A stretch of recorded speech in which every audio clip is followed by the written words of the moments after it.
Halo halo, welcome to X1 Channel. Pada kesempatan kali ini, saya akan melakukan review singkat mengenai laptop Lenovo T14 i5 Gen 10 hasil refurbish. Semoga di akhir review, kalian dapat menentukan apakah laptop ini sesuai dengan kebutuhan kalian atau tidak. Stay tuned.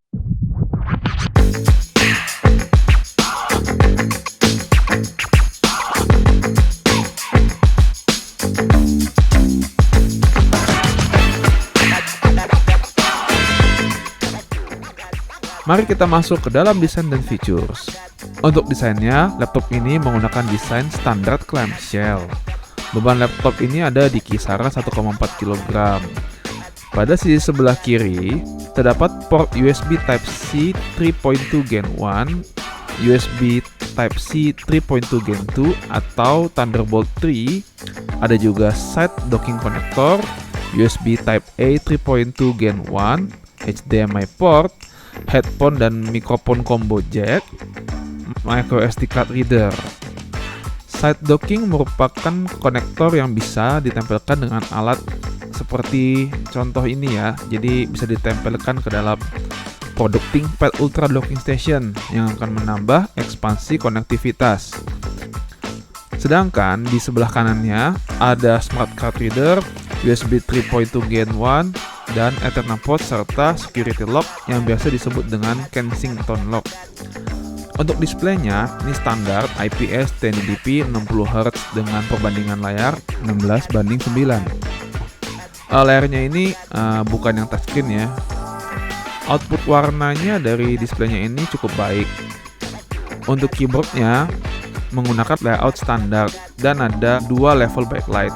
Untuk backlightnya biasa aja dan cukup untuk bekerja pada malam hari. Baik, cukup sekian dari bagian desain dan features. Mari kita berlanjut ke dalam sistem key specs-nya.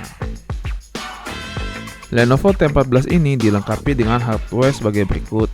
Core i5 10210U dengan base clock 1,4 GHz dan boost up to 4,2 GHz. Dia memiliki 4 core dan 8 thread. RAM-nya sudah 16GB 2 channel, jadi 2 keping kali 8GB. Untuk grafiknya masih menggunakan Intel UHD Graphics 620, Wi-Fi-nya Intel AC, jadi bisa 5 GHz ya minimum, dan sudah menggunakan NVMe SSD ya. Untuk gen-nya ini sudah Gen 3, jadi speed up to kurang lebih 3GB per second.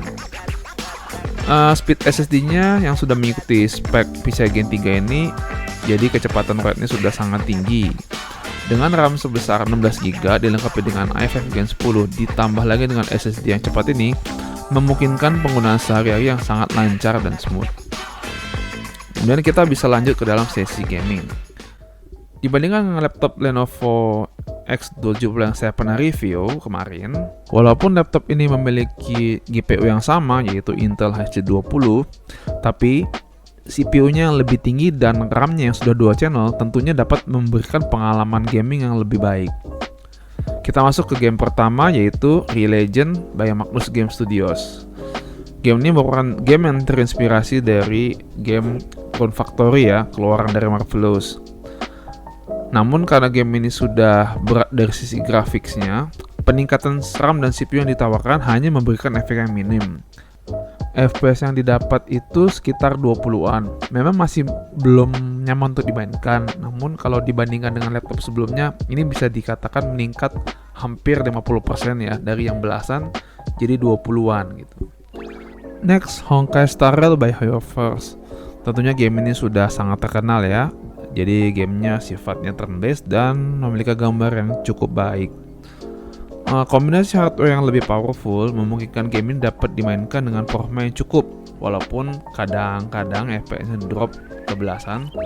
Tapi kalau sekadar daily aktivitas dan mungkin mau meng-clearkan memory of chaos ya, performanya masih sangat baik. FPS-nya dapat 30 ke atas dan settingan yang digunakan itu low dengan resolusi di set ke 720p. Berikutnya Left 4 Dead 2. Untuk game survival zombie ini secara standar gamenya dapat diinginkan dengan sangat nyaman. Di sini terlihat banget pengaruhnya 2 channel RAM dan CPU yang lebih tinggi, memberikan gameplay yang sangat smooth di 60 fps. GPU usage-nya hanya di 30% dan CPU-nya di 20%, mengindikasikan FPS-nya bisa lebih tinggi kalau settingan vertical sync dimatikan.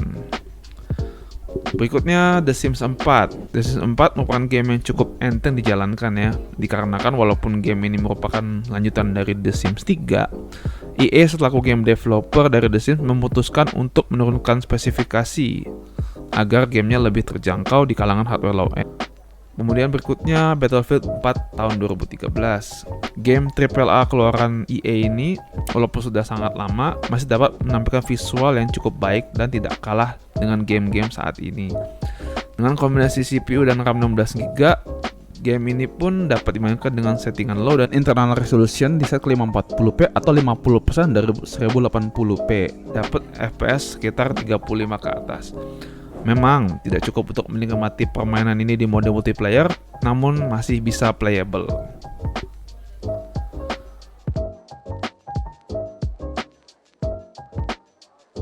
Kita masuk ke market pricing. Untuk konfigurasi RAM 16GB dan storage 256GB, laptop ini dijual mulai dari harga 4 jutaan. Ini baik yang Core i5 10210U maupun yang 10310U. Kurang lebih harganya sama.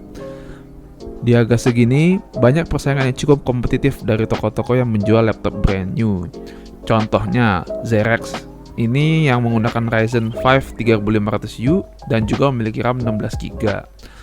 Prosesornya juga sudah menggunakan proses fabrikasi 12 nanometer, ketimbang laptop ini masih 14 nanometer. Jadi secara power consumption lebih irit dan tentunya laptop tersebut sudah pasti lebih hemat baterai. Kemudian dari sisi grafisnya juga sudah menggunakan Vega 8 yang lebih powerful ketimbang Intel HD20. Berikutnya ada juga laptop dari Axio Hype 3 yang menggunakan Intel i3 1125 Gen 4. Prosesor 4 core Thread ini juga lebih cepat dibanding Lenovo T14 ini dikarenakan proses fabrikasinya yaitu 10 nanometer versus 14 nanometer. Namun RAM-nya masih 8 GB. Tergantung skenario dan kondisinya, laptop Lenovo T14 ini masih bisa di atas karena memiliki RAM yang lebih besar. Namun ada beberapa skenario di mana laptop Axio lebih cepat dikarenakan prosesornya lebih efisien dan powerful juga. Untuk sisanya, ada laptop yang masih pakai Intel Celeron seperti Lenovo IdeaPad atau Lenovo V14 yang masih menggunakan AMD Athlon yang sudah pasti laptop ini lebih unggul. Sekarang kita masuk pada bagian kesimpulan. Overall, dengan spek seperti ini, laptop ini performanya cukup baik. Prosesornya sudah 4 core 8 thread, RAM 16GB dual channel, storage sudah NVMe SSD, dan display IPS-nya dengan keluaran warna yang baik, sudah pasti dapat memenuhi kebutuhan daily test dan main beberapa game ringan. Dari segi harga, laptop ini banyak memiliki persaingan, terutama dari produk-produk yang masih brand new. Menurut saya, kalau harga second atau refurbished itu dijual di harga 3 jutaan, untuk spek segini, laptop ini killer sih. Sekian review dari saya. Bagaimana? Apakah sudah cukup mengcover semuanya? Atau butuh beberapa game yang ingin di benchmark lagi? Atau ada fakta-fakta yang salah mengenai laptop ini dari yang saya sudah review? Silahkan komen di bawah ya. Setiap masukan dari kalian tentunya akan membantu saya agar bisa menjadi review yang lebih baik lagi. Cukup sekian kalau begitu. X1 Review, signing out.